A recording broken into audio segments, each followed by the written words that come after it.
லா லா லா லா லா லா லா லா லா லா லா லா லா லா லா. பயவில் அங்கேயே கிளம்பிட்டு போல இருக்க. அதான் ரொம்ப குச்சாலா பாட்டு படிக்கி. இன்னைக்கு என்ன ஆனாலும் சரி உன்னை நான் விட்டுறதா இல்லை. இவனும் காலையிலேருந்து தலைகளை இன்னும் குட்டி கண்ணை தான் அடிச்சு பார்க்கான். நான் மசிஞ்ச பாடல. ஏலே நீ என்கிட்ட என்ன மாய மந்திரம் போட்டு என்ன மயக்கினாலும் சரியில்லை. உன் பொண்டாட்டியை மட்டும் என்னமே இந்த வீட்டுக்கு கூட்டிட்டு வர நான் விடவே மாட்டேன். கனவு கண்டுட்டீரு நம்ம அம்மா தலையாட்டுவா, நம்ம போய் கூட்டிட்டு வரலான்ட்டு. இலை இலைக்கிருக்கா இங்க கொஞ்சம் வாங்க. என்னம்மா என்ன ரொம்ப சலிப்பா வருது பதிலு. நீ இப்ப முந்தி மாதிரிலாம் இல்லல, ஆளே ரொம்ப மாறிட்ட. என்ன நீ எப்படி சொன்ன? இப்படி விடிய விடிய என்ன பாக்குற இருந்தா நீயே எப்படி சொல்லலாமா?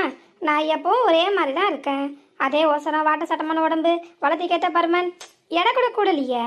அன்னைக்கு கண்ட மேனி அலையாம இருக்கும்பாங்களே அப்படித்தானே நான் இருக்கேன். ஒருவேளை உன் கண்ணுக்கு நான் பூசினாப்ல இருக்கானோ அதான் அப்படி சொல்றியோ? இங்க இந்த நக்கல் ஏண்டி வரலாம் என்கிட்ட வச்சுக்கிட்டாத. எனக்கு ஏற்கனவே கோபம் தலைக்கு மேல ஏறி இருக்கு.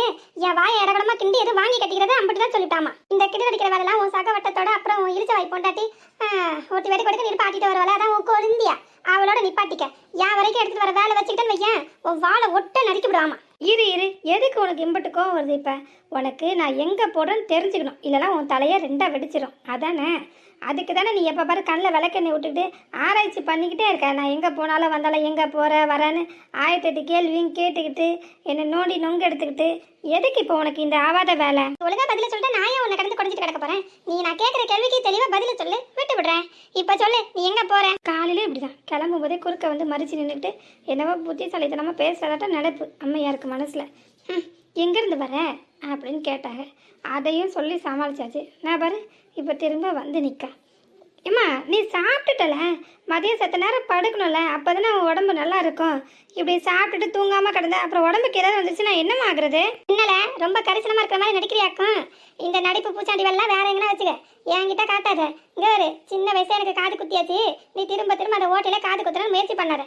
ஒழுங்கு மரியாதை சொல்லு நீ இப்போ எங்கே போறேன்னு. அந்த தைரியம் இருந்தால் இவரு ஏன் இப்படி இருக்காரு? அண்ணாத்த எப்படி சொல்லுவாரு? ஏன்னா அவர் போறது அவர் பொண்டாட்டி வீட்டுக்காச்சே. என்ன இல்லை அவன் சொல்றது நிஜமால? போச்சு போ தொலைஞ்ச. நாம எப்படி இவ கண்ணில் மண்ணை தூவிட்டு போறதுனே தெரியலையே. ஆமா இந்த குண்டு கத்திரிக்காய்க்கு எப்படி தெரிஞ்சிருக்கோம் இந்த விஷயம்? நாம மூச்சு விடாம தானே இருந்தோம். இவ கரெக்டா மூக்கில் வைத்தாப்புல வந்து நிற்கல. ஒரு வேளை சிவா பையக்கிட்ட நம்ம ஃபோன் பேசுனோமே அதை ஒட்டிக்கிட்டு இருப்பாளோ? இருக்கா யார் யார் என்னென்ன செய்கிறாங்க, எங்கே போகிறாங்க வராங்கன்னு ரூட் எடுக்கிறது தானே இவளோட முக்கியமான வேலையே. இந்த புத்திசாலித்தனத்தை இவள் மாமியார் வீட்டில் காமிச்சிருந்தாலும் நல்லா குப்பை கொட்டியிருப்பா. அங்கே வக்கு இல்லாமல் தானே இங்கே வந்து உட்காந்து கிடக்கு.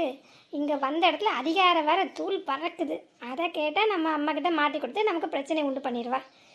இவளை பகைச்சிக்கிட்டாலும் நமக்கு காரியம் ஆகாது தான். சரி பழிக்க மட்டும் பார்ப்போம். கேருமா நான் சொல்கிறேன்னு கோவப்படாத. எனக்கு சுத்தமாக விருப்பமே இல்லை. ஏன்னா உனக்கு பிடிக்காத காரியத்தை செய்யக்கூடாதுன்னு நினைக்கிறவா நான். 1000 தான் இருந்தாலும் நீ கஷ்டப்பட்டு 10 மாதம் சுமந்து பெற்ற பிள்ளையாச்சே. எனக்கு ஓ நல்லதை விட வேற ஏதாவது இருக்குமா? ஓ வாக்கை தான் வேத வாக்கா எடுத்துக்கிட்டு வேலை செய்கிறவன் நான். அப்படி இருந்தும் நீ என்னை இப்படி சந்தேகமாக கேள்வி கேட்குறியே, உனக்கு இது நியாயமா இருக்காமா? அட பாவி 10 கிளாஸை மொத்தமாக தலையில் கவுத்தி விட்டானே இவன். எனவே இந்த கிளவி இதை கேட்டு உச்சி குளிந்து போய் இவன் போட்ட தாளத்துக்கெல்லாம் ஏத்தாப்புல ஆட ஆரம்பிச்சிருமே. இவன் பேச்சை கேட்டு நடந்தா எப்படி சரிப்பட்டு வராது. அது பேச்செல்லாம் கேட்கும்போது ரொம்ப நல்லா தான் இருக்கு, அதெல்லாம் சரிதான். ஆமா எனக்கு பிடிக்காத காரியம் வேற வழியே இல்லாம விருப்பமே இல்லாம ஏனோ தானோ ஏதோ கடமைக்கே செய்ய போறதா சொல்றியே, அது என்னது? அப்படி போட்டு அறுவலை ஆக கிளவி மசியலை. சரிதான். ஐயோ அடியம்மா நாம கொடுத்த ஐசியூலுக்கு வேலை செய்யல போல இருக்கு. உச்சி குளிர்ந்து பல்ல ஈனு இழிச்சிட்டு ஐயா எங்கே போகிற எங்கனாலும் சரியா எனக்கு விருப்பம் இருந்தாலும் இல்லாட்டியும் பரவாயில்ல நீ போயிட்டு வான்னு வழி அனுப்பி வைப்பான்னு பார்த்தா எங்கே போகிறேன்ட்டு கொடுக்குப்பிடி கேள்விலாம் போட்டு கேட்கா இவ. இவ சரியான விடா கண்டனாச்சே. இவகிட்டேருந்து தப்பிக்கிறது நம்மளால் அவ்வளோ சீக்கிரம் முடியுமா? என்னல ஆட்டத்துக்கு நான் கண்ண கணக்கா திருன்னு இப்படி முடிச்சுட்டு நிற்கிறவன் எங்கே போகிற நீனே? உன் பொண்டாட்டியை தானே பார்க்க போகிறேன்.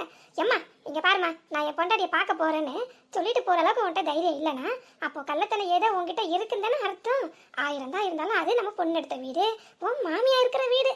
எம்மா நான் என் மாமியார் வீட்டுக்கு போய் என் பொண்டாட்டியை கூட்டிட்டு வர போகிறேன்னு சொல்லிட்டு போக வேண்டியது தானே. அதுக்கு கூட தைரியம் இல்லைன்னா அப்போ நீ நிச்சயமா ஏதோ ஆவாத வேலை செய்ய போறேன்னு தான் அர்த்தம். எம்மா நான் என் மாமியார் வீட்டுக்கு போய் என் பொண்டாட்டியை வாமான்னு வெத்தலை பார்க்க வச்சு அழைச்சிட்டு வர போறேன். அவள் அப்படியும் வரலனா சாஸ்தாங்கமா அவள் காலில் விழுந்து எம்மா தாயை புண்ணியவதி நீ நம்ம வீட்டுக்கு வந்தாதான் ஆகுமா, அப்பதான் நம்ம வீடு பிரகாசமா இருக்குமா வெளிச்சமா இருக்குமா, அப்பதான் நம்ம வீடு விளக்குமா அப்படின்னு சொல்லணும். ஏன் தெரியுமா? எம்மாடி, என்ன இருந்தாலும் நீ நம்ம வீட்டு மகாலட்சுமிமா, நம்ம வீட்டுக்கு வாழ வந்த மகாராணி, அதான் மருமக பொண்ணாச்சே. நீ தானம்மா அந்த வீட்டுக்கு குத்து விளக்கு ஏத்த வந்த மருமக பொண்ணு, நீ இல்லைன்னா எப்படிமா அப்படின்னு கெஞ்சி கூத்தாடி அவளை கூட்டிட்டு வரப்போறேன்னு சொல்லிட்டு போல. ஐயோடா சாமி, இன்னைக்கு முழிச்ச மூஞ்சியே சரியில்லையே. காலையில யார் முகத்துல முழிச்சனே தெரியலையே. இந்த ஆத்தா கிரட்டு மாட்டிக்கிட்டு நான் சிக்கி சின்ன பின்ன ஆகிறேனே. கடவுளை என்னை காப்பாற்ற யாருமே இல்லையா? அண்ணாத்தோட டிங்கு வர ஆகுது. அம்மா மானத்தை நல்லா காத்துல பறக்க விடுற, அதையும் கேட்டுட்டு அவன் சிரிச்சிட்டிக்கான் பாரு கள்ளப்பையன். நம்மள அசிங்கப்பட்டுறாருன்னு கோவம் வரல. என்ன ஒன்றும் இல்லைம்மா, நான் மாவரைக்க போகிறேன். இது டிஃபன் ஊற வச்சிருக்கேன். அது அந்த பையன் இருக்கட்டும். என்னை பார்த்தா அவங்களுக்குலாம் இழுத்தவை மாதிரி இருக்கும். இவன் ஒரு பக்கம் என்னன்னா என் தலையில் மிளகா அரைக்கிறேன், அவன் ஒரு பக்கம் என்னன்னா என்னை கிள்ளி கிளியா நினச்சிக்கிட்டு என்னை ஏன் நம்ம பேசிக்கல. இதுங்க ரெண்டுத்துக்கும் 2 நாள் 2 காட்டு காட்டினா எல்லாம் சரியா வந்து வலிக்கு. மவளை இருடு, சுத்தி விட்ட பம்பர கணக்கா சதுரியா போய் கிடக்க. இருல என்னமதானே உனக்கு நான் யாருன்னு தெரிய போகுது. எல்லாம் என்ன குடியா முடிக்க போயிடுச்சு. பாவம் பிள்ளை, நாம இப்படி ஒரு கேள்வி கேட்பான்னு எதிர்பார்க்கவே இல்லை போல இருக்கு. அதான் அதிர்ச்சி தாங்காம மந்திரி சுட்ட கோழி கணக்கா இப்படி சுத்திட்டு வந்து உட்காந்து கிடக்காரு. சரியான அடுத்து இதை எப்படி ஏமாத்திட்டு வெளியே தப்பிச்சு போகுதுன்னு அவன் திட்டம் போட்டுட்டு உட்காந்து கிடக்கான். அது கூட தெரியாம மந்திரி சுட்ட கோழி கணக்கா உட்காந்துருக்காண்டு கவலைப்பட்டுட்டு பரிதாபத்துல பக்கத்துல போய் நிக்குது. இரு, அவன் இப்ப பம்புறது அடுத்து உன்கிட்ட பாயறதுக்கு தான். தயாரா இரு.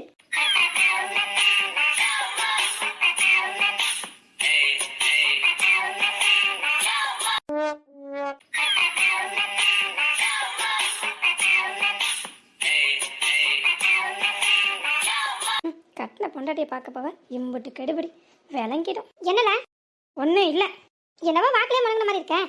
அதான் என்னன்னு கேட்டேன். என்னன்னு கேட்டுட்டு என்னை அனுப்பி வச்சுட்டு தான் மறு வேலையே பார்ப்பேன் பாரு. உன்கிட்டலாம் சொல்லிக்கிட்டு உன்கிட்ட சொல்றத பேசாம போய் செவத்துல போய் முட்டிக்கலாம். சத்தமா பேச கூட துப்பு இல்ல இவனுக்கு. வாய் அங்க இருந்து இங்க வரைக்கும் கிளிடு. முதுகுக்கு பார்த்தால என்னவோ முன்னு மணங்கின மாதிரி இருக்கேன். அதான் என்னன்னு கேட்டா ஒண்ணுலன்னு பூசி மழுப்புறான். நல்லது செஞ்சா இவங்க கணக்குல நம்ம பொல்லாதவளதான் தெரியும். நம்ம பொண்டாட்டிக்காரியா பார்க்க விடாம நம்ம ஆத்தா இப்படி மறைச்சு நிக்காலேன்ட்டு உனக்கு என் மேல மட்டும்தான் கோவம் வருது. அவளைய நான் எதுக்காண்டி இப்படி மறிக்கன்னு கொஞ்சம் கூட உனக்கு புரியவே மாட்டேங்குது. இவன் சரியான மட பையங்கிறது சரியாதான் இருக்கு. என்னடா மழை பெஞ்சு போய் அடிச்சு வந்தாப்புல இப்படி மயான அமைதியா இருக்கேன்னு பார்த்தேன். என்ன ஆரம்பிச்சால எப்பா என்னமா நமக்கு நல்ல நேரம் போகும். எல்லாம் இவளால வந்தது. நான் போனதுக்கு அப்புறம் இவ ரூம்குள்ள வெளியில வந்ததா இந்த பிரச்சனையே வந்திருக்காது. எல்லாம் நம்ம நேரம் நமக்குன்னு வந்து வாச்சிருக்குதுங்க பாரு. எல்லாம் நம்மளை பெற்றதும் சரியில்லை, நம்ம கூட பிறந்ததும் சரியில்லை, நம்மளை கட்டினது அதுக்கும் மேல இருக்கு. அதாலதான் நித்த இந்த வீட்டில் பிரச்சனை வெடிச்சுக்கிட்டே இருக்கு. அது எப்படிதானோ தெரில. இந்த கடவுள் எல்லாரையும் ஒன்று போல ஜோடனை பண்ணி அதுவும் காத்திருந்து நம்ம குடியை கெடுக்கிறதுக்குனே நமக்காண்டி அனுப்பி வச்சிருக்கான் பாரு. அவனை சொல்லணும் முதல்ல. ஆமா இல்ல தெரியாம தான் கேட்கேன். நான் என் பொண்டாட்டி பார்க்க போனா அதுல என்ன தப்பு? இதுதான் சமயம்ட்டு நீ ரொம்ப ஓவரா தான் பேசுற. அவளை பார்க்க கூடாது வைக்க கூடாது இப்படி மறிக்கிறேன். அவளை பார்த்தா நான் குடியா முழிக்கிறோம். எதுக்கு நீ இம்பட்டு குதிக்கிற? என்னல செத்த நேரம் வரைக்கும் செத்த பாம்பு கணக்கா சுருண்டு கிடந்த இப்ப எங்கிட்ட இருந்து வந்தது இந்த வீரம் உனக்கு? ஓ இப்பதான் பிள்ளைக்கு மீசம் முளைச்சிருக்கா. அதான் தைரியமா நெஞ்ச நிமித்தி பேசுறியா நீனு? இம்புட்டு வீரத்தையும் தைரியத்தையும் கொஞ்ச நேரத்துக்கு முன்னாடி எங்கல ஒளிஞ்சு கிடந்துச்சு? அந்த பொட்ட கழுதைக்கு எம்புட்டு நெஞ்சு தைரியமும் தெனாவட்டம் இருந்தா ஒரு மாமியாரன் கூட சரி விடுல, என்னதான் மதிக்கவே வேண்டாம் விடு. அவ பெத்த பிள்ளைங்க, அதுங்க நினைப்பு கொஞ்சம் கூட இல்ல அவளுக்கு. இப்படி தெருல அம்போன்னு விட்டுட்டு போயிட்டாலே. சரி அதையும் விடு. நீ யாருல அவளுக்கு முதல்ல சொல்லு. நீ யாரு? நீ அவளை கட்டின புருஷன் தானே? உன் நினைப்பு கூட அவளுக்கு கொஞ்சம் கூட வரல. அவளுக்கு நான் ஆத்தா விடே தான் முக்கியம். இப்படி போய் குடியா கிடக்கா. உன் நினைப்பு பிள்ளைங்க நினைப்பும் கொஞ்சம் கூட வராத அளவுக்கு அந்த மகாராணிக்கு அங்க வெட்டி முடிக்கிற வேலை தான் என்ன? எல்லாரும் அம்மா வீட்டுக்கு போவாங்க வருவாங்க தான் இல்லைங்களா? அதுக்கு இப்படி ஒரே அடி அங்கேயே கிடக்கணும்னு என்ன வந்திருக்கு? அப்புறம் மாமியார் வீடுன்னு எதுக்கு இருக்கு? எதுக்கு கல்யாணம் ஒண்ணு பண்ணி இங்க வரணும்? அவன் கட்டின புருஷன் உன்னையே இப்படி என் முன்னாடி அவளை பாக்கிறதுக்காண்டி கெஞ்சி கூத்தாடுற அளவுக்கு இந்த நிலைமைக்கு உன்னைய தள்ளியிருக்கானே. அந்த நினைப்பு உனக்கு கொஞ்சமாச்சும் இருந்திருந்தா, சூடு சொன்னு உனக்கு ஒன்று இருந்திருந்தா இப்படி அவளை பார்க்க போனா நீ நிப்பியா? நீனு சோறு தானே திங்கிற இல்ல வேற எதுவுமா? நான் உனக்கு சோறுல உப்பு நிறைய போட்டு தானே கொடுக்குறேன். சூடு சொரணை மானம் அதெல்லாம் ஒன்றும் கிடையாது உனக்கு. உனக்கு பொண்டாட்டி இருந்தா போதும். எப்ப பாரு அவ முந்தானியே பிடிச்சிட்டு இப்படி சுத்தி தலையிற. அப்ப நாங்களாம் உனக்கு முக்கியம் இல்ல. அவ இருந்தா மட்டும் இந்த வீட்டுல போதுமா உனக்கு? அவ வீட்டுல இருந்தாதான் வீடு நிறைஞ்ச மாதிரி இருக்குமா? ஏன் நாங்களா இருந்தா இருக்காதா? போனா போயிட்டு போறா விடு. அந்தாலும் ஒளிஞ்சு போறா. அவளை தலையை முழுகிட்டு போடி கழுதுன்னு விரட்டி விடுவியா? அதை விட்டுட்டு அவளை தேடி போறேன் கூட்டிட்டு வரேங்கிற. அந்தம்மா பெரிய மகாராணி. அந்தம்மா கையை காலை பிடிச்சி கெஞ்சி கூத்தாடி இங்க கூட்டிட்டு வரணுமா? எப்பா இவ பேசுற நமக்கே கோவில் சுள்ளுன்னு வருது. ஆனா எப்படி இவன் பொறுமையா சிலையாட்ட நிக்கா? அதான் ஒன்றும் புரியல. காரி ஆகணும்னு அமைதியா நிக்கான பைய. அறிவு கட்ட ஜென்மம். இந்த வயசான காலத்துல இந்த சின்ன பிள்ளைங்களுக்கு நான் சோறு பொங்கி போட்டு கிடக்கிறேன். அவளுக்கு கொஞ்சம் கூட அந்த ஈரமே மனசுல இல்லை. அந்த பிள்ளைங்க மேல கிடக்கட்ட விடு. அம்மையார் ரெஸ்ட் எடுக்கணும் தானே போயிருக்காவ. நல்லா எடுத்துட்டு வரட்டும். ஒன்னும் அவசரம் இல்ல. நான் என்ன பாசத்தினால அவளை தேடி போறேன்னு நினைக்கிறியா? இல்ல பாசம்தான் ஒரு வகையில், அது அவ மேலே இல்லை, உன் மேலே உள்ள பாசம். அதுக்காண்டி தான் அவளை தேடி போற. புரியாத மட ஜென்மங்களுக்கு நாம தான் சொல்லி புரிய வைக்கணும். நீ சொல்றல இந்த வயசான காலத்துல ஒரு இடத்துல உட்காந்து ரெஸ்ட் எடுக்காம இப்படி ஆடி ஓடி சின்ன பிள்ளையாட்ட வீட்டு வேலை அம்பட்டும் பார்த்து இந்த சின்ன குழந்தைங்களே நான் கவனிக்கிறேன்ட்டு அதை பார்த்து சகிக்க முடியாம தான் நான் அவளை போய் கூட்டிட்டு வரலான்னு போறேன். நான் உன் மேல உள்ள பாசத்தினால தான் நீ படுற இந்த கஷ்டத்தை பார்த்தோட எனக்கு ஈரக்குலையே அப்படியே ஆடி போயிடுச்சு. அதான் அந்த புத்தி கிட்டவளுக்கு மண்டையில நல்லா உரைக்கிற மாதிரி 4 கொட்டு கொட்டி நல்லா மண்டையில ஏற்றி கூட்டிட்டு வரலான்னு பார்க்குறேன். அப்பதான் இனிமே அவள் ஆத்தா வீட்டுக்கு திரும்பி போகவே கூடாது. அந்த அளவுக்கு அவளுக்கு புத்திமதி சொல்லி கூட்டிட்டு நான் வரேன். இந்த வயசான காலத்துல கால் வலியோட காலை இழுத்துக்கிட்டே நீ வீட்டு வேலையை செய்யறத பார்க்கும்போது என் கண்ணில் இருந்து அப்படியே ரத்த கண்ணீர் வருது தெரியுமா? ஐயோ, இப்படி வரிசையா அடிக்கிட்டே போறானே, ஒரு மனசாட்சின்னு ஒன்று வேண்டாமா? புழுகு மூட்டி அவுக்கிறதுக்கு ஒரு விவசாய இல்லை. எதிர்பார்த்ததான் அப்பமே ஆளு நினைச்சேன். கொஞ்சம் லேப்பிக்கம், அவ்வளோதான். நம்ம அண்ணாத்த கவுத்துட்டாரு. என்னமா இன்னும் 2 நிமிஷத்துல இங்கிருந்து சிட்டா பறந்துருவாரு. அவன் போனானே என்னை ஏமாற்றி போனானே அப்படின்னு இந்த கிளவி மூளையில உட்காந்து ஒப்பாரி வச்சுட்டு பாட்டு படிக்க போகுது. வரும்போது வரட்டுன்னு நம்ம விட்டு வச்சுன்னு வையேன், அவளுக்கு திணட்டும். அப்புறம் நீ சொன்னிய அந்த திமிர்த்தனமும் ரொம்ப ஜாஸ்தி ஆயிரும். அப்புறம் நம்ம என்ன சொன்னாலும் கேட்கவும் மாட்டா, நம்ம கட்டுக்குள்ள இருக்கவும் மாட்டா. ஆடாத ஆட்டெல்லாம் ஆட ஆரம்பிச்சிருவா. அதான் இதெல்லாம் விட்டு வைக்க கூடாது. ஆரம்பத்துல கிள்ளி எரிஞ்சிடணும். அப்பதான் நம்ம மேல அவளுக்கு பயமும் வரும், மரியாதையும் இருக்கும். நீ சொன்ன மாதிரி உனக்கு மாமியார்ல மரியாதை தான் கொடுக்கல, சரி விடு, அது நான் கண் கூட பார்க்க தான் செய்யறேன். ஆனா கட்டின புருஷன் என்ன கூட அவன் மதிக்கல பாத்தியா? நம்மளை விட நம்ம வீட்டை விட அவளுக்கு அவங்க ஆத்தா வீடு தான் பெருசுனா பேசாம அங்கேயே இருந்திருக்கலாம். நீ சொன்ன மாதிரி எதுக்காக கல்யாணம் காய்ச்சின்னு ஒன்று பண்ணிக்கிட்டு இங்க வந்துக்கிட்டு அவங்க அம்மா வீடு தான் முக்கியம், அங்கேயே உட்கார வேண்டியதானே? அவ வாழ்க்கையும் கெடுத்து என் வாழ்க்கையும் கெடுத்து என்னை இங்கிட்ட அங்கிட்ட அல்லாட வச்சுக்கிட்டு பாடா படுத்துறா கடந்து. முடியல எனக்கு. பொறுமைக்கு ஒரு அளவு தான் உண்டு. பொறுமை எல்லாம் வரும்போது யாரா இருந்தாலும் பொங்கி எழுதானே செய்வாங்க. அதான் எனக்கும் கோவம் வர்றது ஏற்க தானே. ஆனா நீ அதை புரிஞ்சிக்காம எனக்கு என்னவோ பொண்டாட்டி தான் முக்கியம், அவளை கட்டாயம் நான் பார்த்தே ஆகணும்ட்டு ஓடுற மாதிரில மறைச்சு நின்றுட்டு சண்டை பிடிக்கிற நீனு. இப்ப புரியுதா நான் எதுக்காண்டி போறேன்ட்டு? உனக்கு ரொம்ப பெருந்தன்மையான மனசு, ஆனா உன்னோட இந்த நல்ல மனசு அவளுக்கு இல்லையே. அட பாவிகளா, அளந்து விடுறதுக்கு ஒரு கணக்கு வேண்டாமா? அழற நீ எதுக்கு அழுற? நீ என்ன தப்பா பண்ண? தப்பு பண்ணாவ அவளுக்கே அந்த ஓர்மை கொஞ்சம் கூட உடம்புல இல்லாம பயன்றது சுத்தமா இல்லாம அங்க உட்காந்து கிடக்குற. நீ எதுக்கு அழுதுட்டு கிடக்குற? விடு, எதுவாக இருந்தாலும் பார்த்துக்கலாம். அதான் நான் இருக்கலாம் உன் மகன்ட்டு. நான் எல்லாத்தையும் பார்த்துக்கிறேன், நீ கவலையே படாத. நீ என்னதான் நல்லவளா இருந்தாலும் நம்ம மருமக அங்கே ஓய்வு எடுக்க தான் போயிருக்கா. அவள் நல்லபடியாக ஓய்வு எடுத்துட்டு வரட்டும்ட்டு நீ விட்டு கொடுத்தே போனாலும், ஆனால் பார்க்குற இந்த ஊர் உலகம் என்ன தெரியுமா நினைக்கும்? உன்னோட இந்த நல்ல எண்ணத்துக்கு கண்ணு காது மூக்கு வாய் எல்லாம் வச்சு தப்பு தப்பாக பேசி ஊர் ஃபுல்லாக வதந்தி பரப்பி வைக்கும். அது உனக்கு தான் கெட்ட பேர் வரும். தேவை இதெல்லாம் எனக்கு? ஒரு பக்கம் நீ நல்ல விளாட்டம் உன் மருமகளை அனுப்பி விட்டுட்டு இன்னொரு பக்கம் கெட்டவன் பேர் வாங்கணுமா? அதை கேட்டுட்டு சகிச்சுக்கிட்டு என்னால் இருக்க முடியுமா? அதான் நான் உடனே கிளம்பிட்டேன். அவளை வேலையை இங்கே கூட்டிட்டு வந்தேன்னு வையன், இந்த ஊர் வாயை அடைக்கலாம்ல. அதுக்காண்டி தான் இன்னொரு மருமக வீட்டு குடும்பம் தாங்க முடியாம அவங்க ஆத்தா விட கதின்னு போயிட்டாலாம் அப்படின்னு ஒரு வார்த்தை ஊருக்குள்ள வந்தா உன் பேர் ரிப்பேர் ஆகுமா ஆகாதா? அடங்கப்படி. எனக்கு அவ நம்ம பிள்ளைங்க இதோ என் தங்கச்சி இவங்களாம் எவ்வளோ முக்கியமோ அது எல்லாத்தையும் விட ஒரு படி மேலே நீ எனக்கு முக்கியம் தெரியுமா? உனக்கு இவ்வளோ நல்லவளாக இருக்கா, இவனுக்கு போய் நம்ம இல்லை நம்ம நல்லதுதான் நினைக்கிறோம். அவள் சரியில்லை, அவளை எப்படி ஆட்டி விரட்டி விட்டுட்டு நம்ம அண்ணன் மகளை நிச்சயமா எனக்கு கல்யாணம் முடிச்சு வைக்கணும். அப்பதான் நம்ம பிள்ளை ரொம்ப சந்தோஷமா இருப்பான். நீ நினைக்கிற மாதிரி நான் ஒன்றும் அந்த அளவுக்கு மோசமானவளா இல்லை, நான் உனக்கு நல்லதுதான் நினைக்கிறேன். நீ அதை புரிஞ்சுக்கிட்ட பத்தியா? ரொம்ப சந்தோஷம். அம்மா அவன் வலையில விழுந்துடாதம்மா, அவன் போய் மூட்டியும் அவுத்து விடுறாமா. நீ சும்மா அடி, என் பிள்ளைய பத்தி இல்லாத போலதுன்னு சொல்லி தலையாத. உன் வாய்க்கு வந்ததெல்லாம் ஒரு இஷ்டத்துக்கு பேசி தலையாது. வாயை முடிட்டு பேசாம உள்ள படி. நல்லதுக்கே காலம் இல்லை. சரி விடு, அவதான் இங்க வந்து குப்பை கொட்டணும்னு இருக்கு, யார் மாத்த முடியும்? இங்க வந்து ஒட்டாரமா உட்காந்த பிறகு அவளை விரட்டி அடிக்க முடியும்னு நினைக்கிறேன். இதுதான் சமயம் அவ அங்க இருக்கான்னு சொல்றேன். அது இந்த மரமண்டைக்கு எட்ட மாட்டேங்குது. நாம ஒண்ணு நினைச்சா அந்த ஆண்டவன் ஒண்ணு நினைப்பண்றது இதுதான் போல இருக்கு. எப்படி சூப்பரப்பு. நீ அழுகிறத பார்க்கும்போது எனக்கு அழுகையா வருதுமா. இல்லையா? இல்ல நான் அழல. இதுதான் நல்ல பிள்ளை கழகு. என்ன இருந்தாலும் நம்ம அம்மா வச்ச அழும்போது நம்ம மனசு கேட்க மாட்டேங்குது. ஆனால் ஆவாத காரியெல்லாம் நிறைய செய்கிறா. அதை பார்க்கும்போது கோவம் வந்தாலும் இவ கண்ணீரை பார்த்து சகிச்சுக்கிற சக்தி நமக்கு இல்லை. அதுதான் உண்மை. 1000 தான் இருந்தாலும் நம்மளை பெத்தவளாச்சே, தான் ஆடாட்டியும் இந்த ட்ரெஸ் ஆடும்பாங்களே, அது இதுதான் போல இருக்கு. போய் அப்போ போய் அந்த அடங்கப்படையை கூட்டிட்டு வா. அவளை கூட்டிட்டு வந்து அவளுக்கு நல்ல புத்தி வர மாதிரி பாடம் புக்கட்டும். என்ன அப்படியே நடக்கட்டும் மகாராணி. போட இருக்கா, வா வா. வண்டியில கூட்டிட்டு எதுக்கு கவுத்துக்கு பேசாம போட. பேடி பா ஆண்டவா, இவ்வளோ அருமையான பிள்ளைய எனக்கு கொடுத்துருக்க பாத்தியா, அதுக்கு நான் உனக்கு நன்றி சொல்லிக்கிறேன்ப்பா. அப்படியே ரொம்ப மோசமான ஏமாத்துக்காரன பிள்ளையா கிடைச்சிருக்கான் பாத்தியா, அதுக்கு செவுத்துல போய் முட்டிக்க. ஏண்டி உனக்கு யாருமே சந்தோஷமா இருந்தா பிடிக்கவே பிடிக்காதா? ஏன் இப்படி பொறாமையில பொங்கிட்டு வரவ? யாருக்கு பிடிக்காது? உனக்கு தான். இப்ப பாத்தியா என் பிள்ளை எம்பிட்டு சிட்டா பறந்து போறான். இதை பார்க்கும்போது எம்பிட்டு சந்தோஷமா இருக்கு தெரியுமா? நாம சந்தோஷமா இல்லாட்டியும் நம்ம பெத்த பிள்ளைங்க நம்ம கண்ணு எதில் சந்தோஷமா இருக்கும்போது அதை பார்த்து சந்தோஷப்படுறதா உண்மையான தாய் கலகு. அது தெரியும்ல? தெரியும். அவன் உண்மையான பாசமா இருந்தானா நீ சொல்றது சரிதான். அதுக்காக பாசம் அவனுக்கு இல்லாமலாம் இல்ல. ஆனா உன்னை நல்லா ஏமாத்துறான் அதை சாக்க வச்சு. அது உனக்கு புரியவே மாட்டேங்குது. என்னடி சொல்ற? நல்லா சொல்றாங்க. இப்ப வந்து நல்லா கேளு. இது கொஞ்ச நேரத்துக்கு முன்னாடி நம்ம தலையை அடிச்ச மாதிரி சொல்லிக்கிட்டே இருந்தேன். அப்ப கேட்டிருக்கலாம்ல. கண் கேட்ட பிறகு சூரிய நமஸ்காரம் பண்ணி என்ன பிரயோஜனம்? நீ நினைக்கிற மாதிரியே அண்ணன் பிள்ளைங்க ஒன்றும் இங்க இல்ல. அதுங்க அப்பமே அங்க போயிட்டு என் பேத்திங்க அப்பமே அங்க போயிட்டாங்களா? உனக்கு பிடிக்காத அந்த இளைய மருமக இருக்கால, அவ அப்பவே வந்து கூட்டிட்டு போயிட்டா எல்லாரையும். எதுக்குடி இந்த ஏமாத்து வேலை? எனக்கு தெரிஞ்சு அங்க ஏதாவது ஃபங்க்ஷன் இருக்கணும். இல்லை அதான் அண்ணா டைம் போட்டு ஜம்முன்னு கிளம்பி போறாருங்க.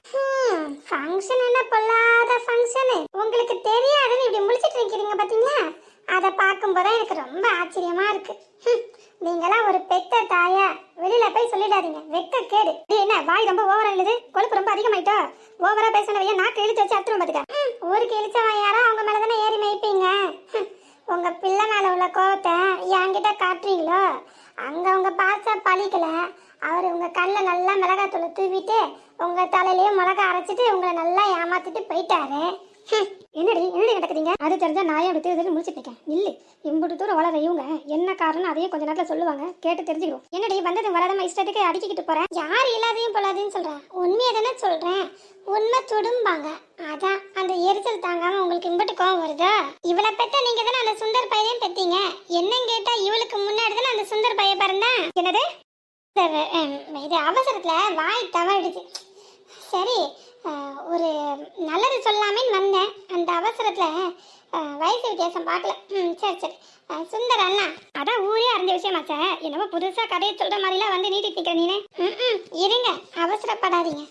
எல்லா தாய்க்குமே தன்னோட முதல் குழந்தை தான் எல்லா விஷயத்துலையுமே வசதியாக இருக்குன்னு சொல்லுவாங்க. ஏன்னா தன்னை முதல்ல அம்மா வாக்குனது அதுதான். நம்மளை அம்மான்னு கூப்பிடுறது அதுதான். அதோட நினைவுகள் தான் என்னன்னு கேட்டால் நம்ம சாகிற வரைக்கும் நம்ம நெஞ்சத்துக்குள்ளே இருக்குன்னு சொல்லுவாங்க. ஆனால் நீங்கள் இப்படி வித்தியாசமான பிறவியாக இருக்கீங்க.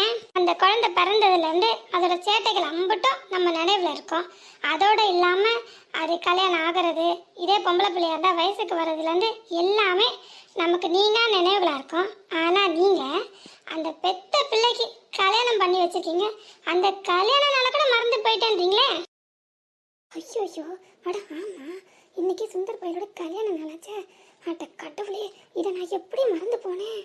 சே, அந்த அளவுக்கு ஆங்காரமும் வீம்போ என் கண்ணை மறைச்சி போனதால தான் என் பெத்த பிள்ளையோட கல்யாண நாள் கூட எனக்கு மறந்து போற அளவுக்கு என் நிலைமை ஆயிப்போச்சு. இப்போ எதுக்கு ஒப்பாரி வைக்கிற? நல்லா தான் விடு. நம்ம இந்த கல்யாணமே ஏன்டா நடந்ததுன்னு கவலைப்பட்டு இருக்கோம். அதுல இதை யார் நினைப்பு வச்சுட்டு இருக்குது? அடி பாவிகளா, நானே உங்க வீட்டில் இன்னைக்கு கல்யாண நாளாச்சேன். இந்த கிளவி ஏதாவது விசேஷமா சமைச்சிருக்கோம், சாப்பிட்டுட்டு வரலான்னு பார்த்தா இப்படி கடைசியில் நம்ம ஆசையில் மண்ணள்ளி போட்டுச்சுங்களே.